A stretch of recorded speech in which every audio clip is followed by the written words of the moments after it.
A little less than 3 weeks ago, Syracuse basketball was pronounced dead after a 4-point loss to Virginia Tech inside the Dome. But the Orange has seemingly resurrected their tournament chances after stretching their current 5-game win streak to 5 after a 69-61 wire-to-wire victory over Pittsburgh today. Cuse is rolling, and so are we. Highlights, reactions, and analysis are coming up on Orange Press Pass right now.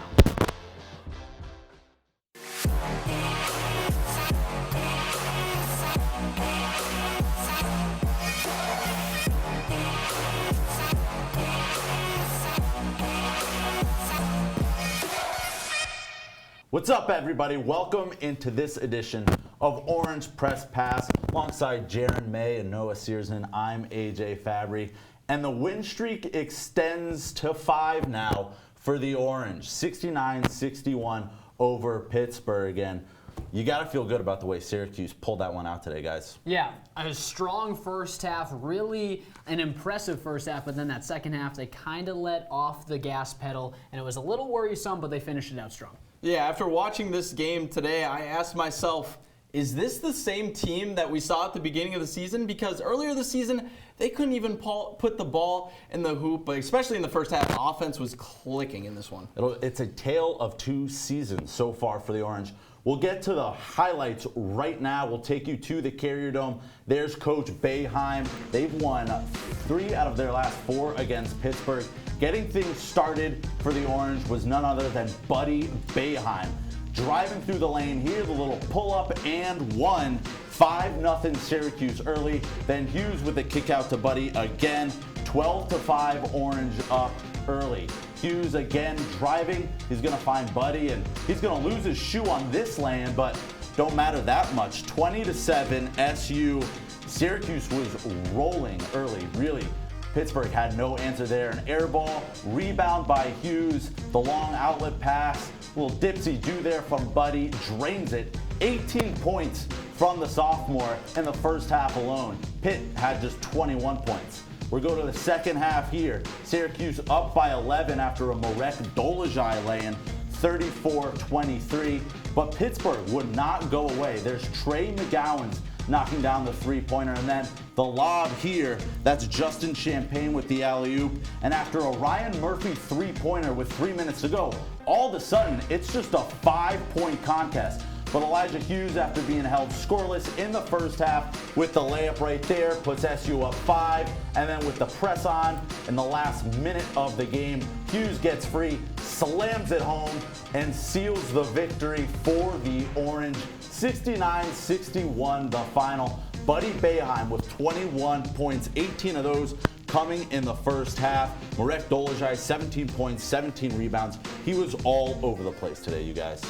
Yeah, Marek Dolezaj is really the MVP of this team. He does everything for them. Sure, he's not the best scorer. He's only averaging 10 a game. But in every other facet of this basketball team, he does it for them, and he does it well. He's my MVP for this entire season. Yeah, Jaron, Marek was great in this game. Buddy Boeheim, 18 points in the first half, and we know he can shoot the 3-ball, but he also got to the rim and was driving it. A huge key to his success in the first half and why he scored so many points. Yeah, 18 fast break points for Syracuse, and that was huge for them because Pitt certainly likes to control the tempo. All right, now we're going to welcome in our CitrusTV reporter. Tim Leonard is on standby here in the Carrier Dome. And Tim, let's get right down to things. Syracuse has seen large leads dissipate in the second half. I mean, they were up big today. Their lead whittled down to just 3 points, but they've always been able to bend, not break. What is the mentality of this young Syracuse team when they're facing the comebacks? Whole lot of sense. This is a young team, and this is a couple games in a row now where Syracuse has squandered the lead and given themselves reason to maybe think they're going to give it away, but they fought back with a counterpunch each and every time, and that says a lot about where Syracuse is at right now. They're just playing with a lot of confidence. I mean, after winning 5 games, how could you not be? This team is spreading the ball around. I do think the fact that it's not isolation-based so much this year, that might be helping them close games down the stretch. They're making winning plays, though, and despite squandering the lead, which you would like to get away from a little bit, overall it's been good to see them make those winning plays down the stretch because they haven't done that in years past. Tim, one word that you said in there was confidence, and one guy that has been having a lot of confidence recently is Marek Dolezaj. I said it earlier, I think he's the MVP for this team, but really, what does he mean for this Syracuse squad? Marek has been everything during this stretch. I mean, that's what Coach Boeheim said after the game. He went out of his way several times to say how key Dolezaj has been. 17 points, 7 assists today. That second half, he put on a clinic offensively. And yes, his defense is so-so sometimes when he's going against bigger guys. And this was a good matchup today against a Pittsburgh team that doesn't have a ton of size. But consistently, he has brought it. Once the calendar switched to 2020, he has been a different player. And it's easy to forget that Boeheim not that long ago was kind of criticizing Dolezaj at the end of December, kind of middle of December. Feels like a long ways away, though, because Dolezaj has been consistently great, and he's really the X factor for this team. Tim, Elijah Hughes was kind of quiet in this one, but like we said earlier, Buddy, Marek having huge games. Even Barama and Quincy had big games in this one, meaningful minutes. So is this a style of play that Syracuse is going to move towards, or is this just kind of an isolated game and we'll be seeing the Elijah show in the coming weeks? I wouldn't put it past Elijah Hughes, and he did get to 10 points today, so I bet he's going to bounce back. And that's good for Syracuse, though, that they still won this game despite Hughes only scoring 10 points. 0 points in the first half. Boeheim said afterwards, we got a bad game, off game from Joe Girard and Elijah Hughes, and we still survived. He didn't know if his team could do that, but the way Dolezaj is playing, the way Guerrier played down the stretch, obviously Buddy was so big in the first half. This is a more well-rounded team. Even Sidibe, we have to shout him out a little bit because he has played better in the past 2 games. This is a more complete team than what we saw 3 or 4 weeks ago. And a lot of it is because Syracuse is just spreading the ball around, having more fun on offense, more instinctive. They look good, so we'll see if they can keep it up. Tim Leonard, the man with the plan down in the Carrier Dome. Thanks for all your help. Great coverage today inside the Dome. All right, coming up after the break, we're going to hear from Coach Boeheim, and then we're going to tell you which Syracuse habits will determine the rest of their season in a game we like to call Trend or Trash. Stick around after the break.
All right, Trend or Trash.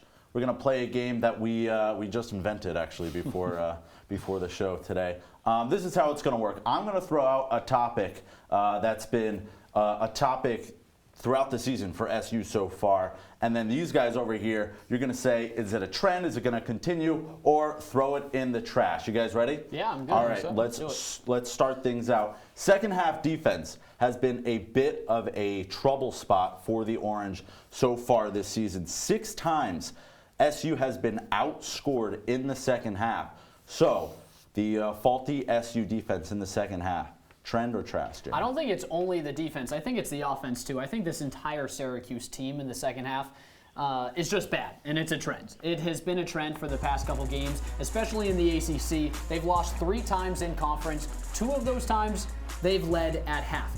Plus, some of their wins that they only win by like maybe 2 points, they have been up at half by a sizable margin. So a lot of problems in the second half. And I think that's because they rely a lot on their shooters. So whether Buddy Boeheim is hot or he's not, that means that Syracuse is going to be hot or not. Or you can say the same thing about Elijah Hughes. They rely too much on their shooters, and that's why maybe if they're not doing too well in the second half, that's why their entire team tails off in the second half. Yeah, I totally agree with you, Jaron. I think this is a trend, but for a different reason, and it all comes down to conditioning for me. And look, it's Jim Boeheim's 44th season. He's been around the block, not known to go too deep into his bench. And you look at tonight, you had 4 players with 30 or more minutes, and then Quincy Guerrier had 28 minutes played. So you got guys playing a lot of minutes, and down the stretch, that wears guys down. They're not making the same plays that they were earlier. They're not playing the same defense. They're not getting the same open shots, really the same effort on the whole entire court. So I think that's why you see SU falling down the stretch.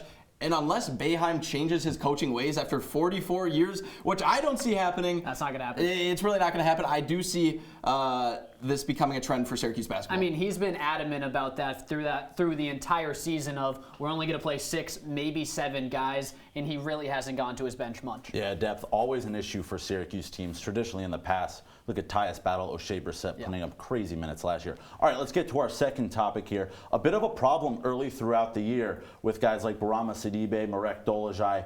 They weren't getting any production out of the paint. But during this 5-game win streak, I mean, the big guys have been phenomenal. So points in the paint. Noah, trend or trash? I'm also going to say trend. Maybe I'm being a little bit hopeful here, but I think it's because if Syracuse wants to have success down the stretch, I think this is how they're going to have to do it. Look, we know they got guys that can shoot the 3-ball, but the 3-ball doesn't always fall. So if you can drive like Buddy was able to today, Quincy got a lot of cleanups and missed shots today. Even Barama had a couple points, which he's been up and down all season. If you're able to establish that play down low, that opens up the rest of the playbook. So I think if Syracuse not only wants to compete in the ACC, make the tournament, who knows, maybe even make a run in the tournament, playing in the post is going to be a necessity for them. Completely agree. Absolute necessity. But the thing is, they're being so successful in the paint because at the beginning of the season, all they did was shoot 3s. So when you watch the film, if you're an opposing team, you come to the Dome and you say, all right, this team is going to huck up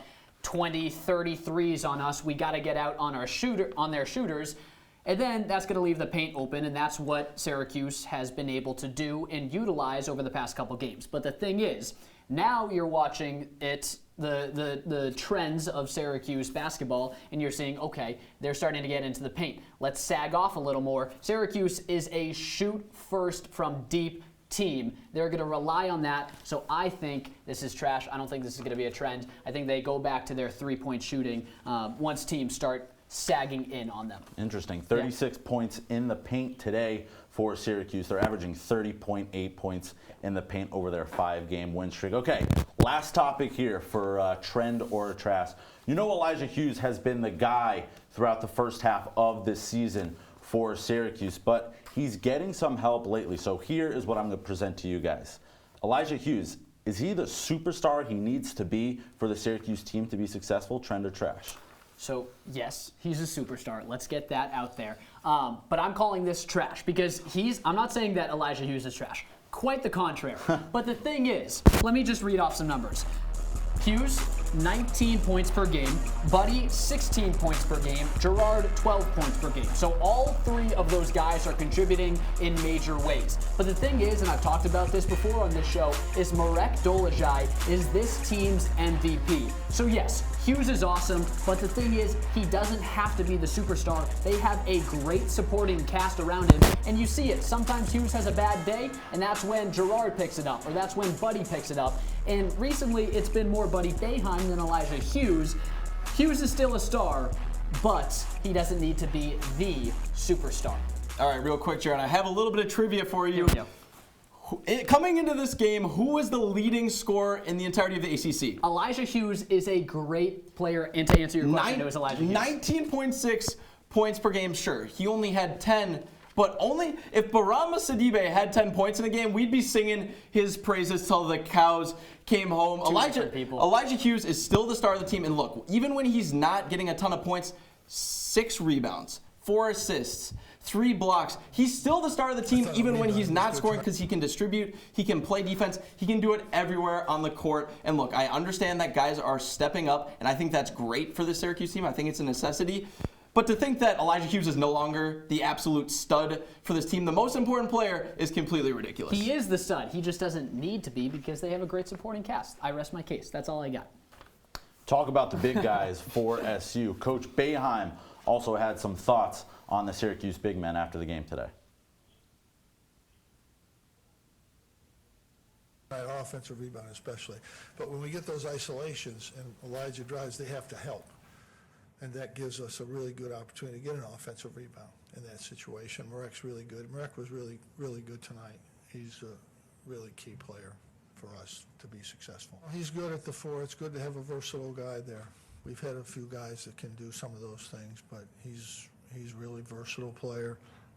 Plays center, plays forward. He handles the ball, takes it out. He's a huge key to what we do. He's gotten better with the ball. He works hard. He's not just a shooter. He's worked hard on getting in the lane and making plays. And I think he works so hard. He's got another level even to go up. He's ahead of schedule because he works 4 hours a day. He works out every day. Yeah, Dolezaj, he had 17 points tonight. And if you go back to the beginning of the season, you would say the big guys, the interior is probably the weak spot of this team. But, between him, between Guerrier, and now Sidibe kind of having that renaissance now in the middle of the season, the big guys have been the strength so far for Syracuse. Well, Boeheim just said what I've been saying all show long, and Marek is doing great. He's leading the team in rebounds per game, so obviously he's doing it on both sides of the court, and I liked what Boeheim just said about him. He said that he's been able to add a layer of his play with being able to handle the ball. That's something that you didn't really see too much last year or even at the beginning of this year, so that's a great development for an already very solid player. Yeah, and I'm going to dissect the other piece of what Boeheim had to say in that sound in Quincy Guerrier. And you saw it today. He didn't get a ton of minutes in the first half, had to come in due to Sidibe's foul trouble, and he was an absolute stud. He was hustling, he was getting rebounds, he was getting those really gritty putbacks that Syracuse needs somebody to do. So I would love to see his minutes expand because he has the talent. He just has to hone it in. And like Jim Boeheim said, he's been in the gym. He's an absolute gym rat. So hopefully we can see that exponential improvement across the whole season, especially when we get into ACC tournament and NCAA tournament play. Yeah, all that hard work certainly paying off in a big way now. All right, we're going to head to break, but afterwards, we're going to take a look at the first 2 weeks of January and how that was abysmal and the transition that Syracuse has made during this current 5-game win streak. Tale of 2 seasons. We'll be right back.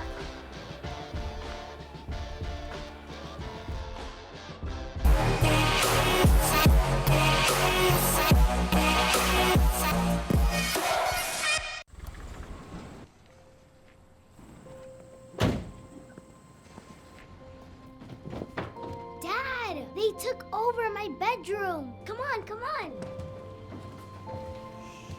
Okay, Dad. 1, 2, 3.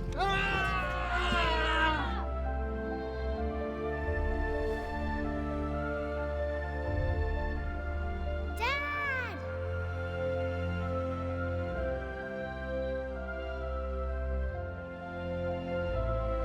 You saved me.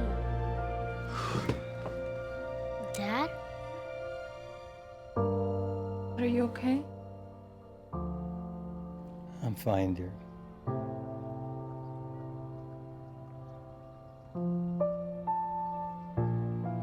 Your hero needs you now, and AARP is here to help. Find the care guides you need at aarp.org/caregiving.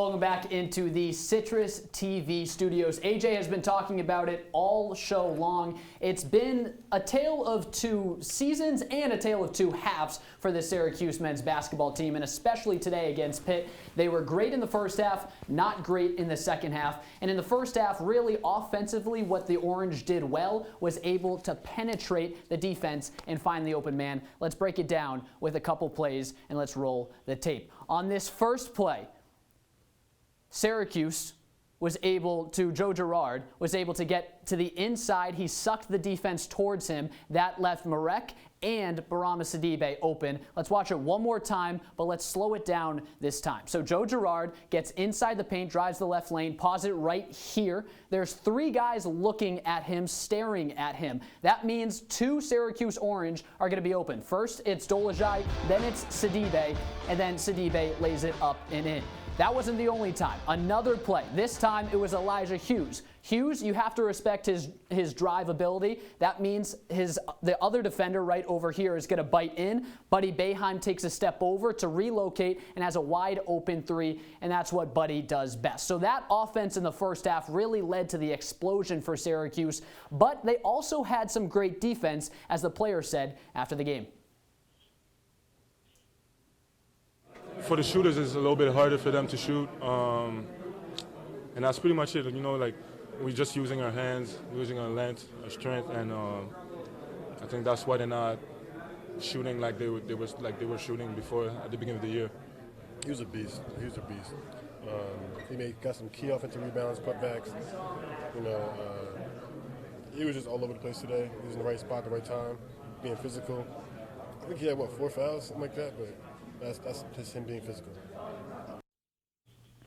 Yeah, I love to see Hughes there giving props to the Frosh, Quincy Guerrier, who had a big game, 10 points, 8 rebounds in just 20 minutes. Really was a spark plug, and when Sidibe went down with 4 fouls, Guerrier came right back in, and he doesn't really look like a freshman out there, does he? I mean, at the beginning of the season, he did, and you were a little worried about him. I mean, before the season started, there were some analysts on ESPN and the national rankings that were saying that he was going to be a first-round pick in the NBA draft. He didn't play like it in the first couple weeks, but now he's really coming into his own and finding his role as the 6th man. Yeah, nobody ever doubted the physical specimen that is Quincy Guerrier. He's very strong, and you saw it in this game. He actually used it. He was boxing guys out. He was putting himself into good positions. Look, I know he was, up there in some of the mock drafts. Still not there yet. Has to develop a jumper and whatnot, but I think today's game showed that he does have that potential and that eventually he could get to that level. And not only that, but he could play a huge part in Syracuse's season. Yeah, definitely the rest of this season and the future of the Orange. It looks like Quincy Guerrier is going to be a huge part of that. Now we're going to take a look at the entire month of January. Brand new decade here up at Syracuse University, and it didn't start out well for the Orange. Started with 2 losses, a gut-wrenching loss to Notre Dame, and then to Virginia Tech as well. And you look at those two side by side. Since that loss to Virginia Tech, it has been night and day. Syracuse, they gave up just 63 points per game during this 5-game win streak. Before that, they were giving up 3 more points total. Guys, you look at these numbers. What has been the difference in the turnaround for Syracuse so far? Now, the numbers do look pretty drastic. That, sure, the first couple weeks were pretty bad, and now they are playing really well. And yes, they are playing really well right now. But the thing is, they didn't play that much worse. Instead, they just couldn't close out games, and that's been the difference. In the last couple minutes, they've actually been able to win.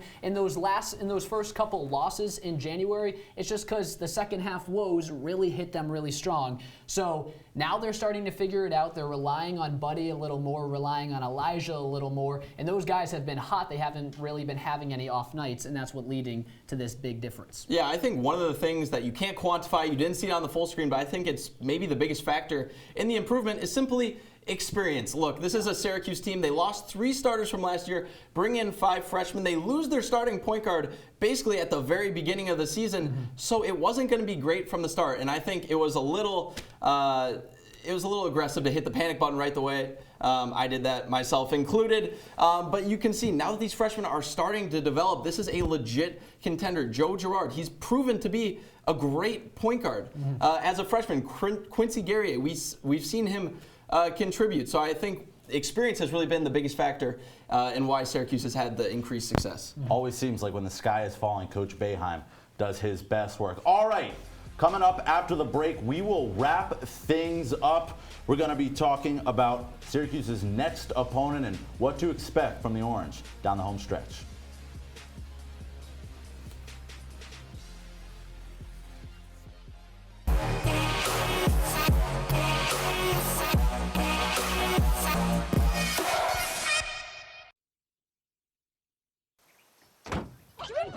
They'll test you.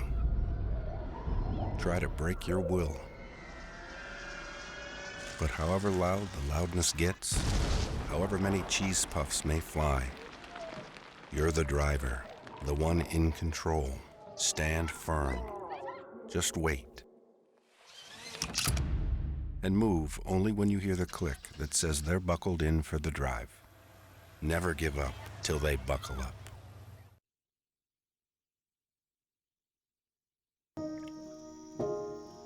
This is the story of a boy who didn't talk for a long time. The boy liked things to always be the same. Any changes would scare and upset him. The unknown was an unfriendly place. The boy was very sensitive to lights and sounds. So he built secret hiding places where they couldn't get in. The boy didn't like looking people in the eye. He wasn't trying to be mean, it just made him feel uncomfortable. Sometimes he would flap his arms again and again.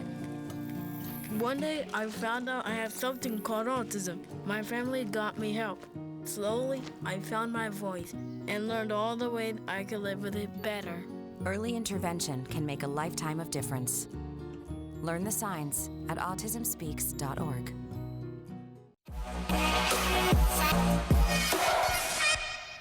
Welcome back inside the CitrusTV studios. We're wrapping things up here on OPP, and we take a look at Syracuse's next opponent, going to be Clemson on the road. Clemson now 10-9 overall. They just dropped one to Louisville, 80-62. That'll be Tuesday at 7 down in South Carolina, and we'll be back on air post-game at 11 o'clock for another edition of OPP after the game. Alrighty, wrapping things up here on OPP. If you jump back to Thanksgiving time, Syracuse with that brutal 3-game losing streak to Oklahoma State, Penn State, Iowa, people were pressing the panic button. People weren't even sure if they were going to make the NIT. But now, since this 5-game win streak, the narrative has certainly changed. Guys, what should the expectations for this Orange team be the rest of the way? Well, when you look at their schedule, nothing really scares you other than 3 games in Duke, Florida State, and Louisville. Other than those 3 games, every single game out, it's a winnable game. And that's crazy to think about because you just said, a couple weeks ago, we were saying this team is going to lose out in the ACC, and now they look like they could win out minus 3 games. Yeah, it went from NIT for me to I expect them to make the NCAA tournament. ACC just completely weak this year. 5 in a row now, guys. Final thoughts from today's victory over Pitt. Okay, so Buddy Boeheim, 18 points in the first half, and he added a couple in the second half. He's been on fire recently. I think he should be a part of the ACC Player of the Year conversation. Wow. I don't think he's going to get it because, you know, Elijah Hughes and Jordan Wara are still human beings in the ACC, but he deserves to at least be in the conversation. Yeah, for me, it's teamwork makes the dream work, both on the offensive end and defensive end. Look, I think they played the best first half of offense they did all season today, and if they replicate that, they might be able to win some games going down the stretch. That's all we got for you. Thanks for sticking around here on OPP.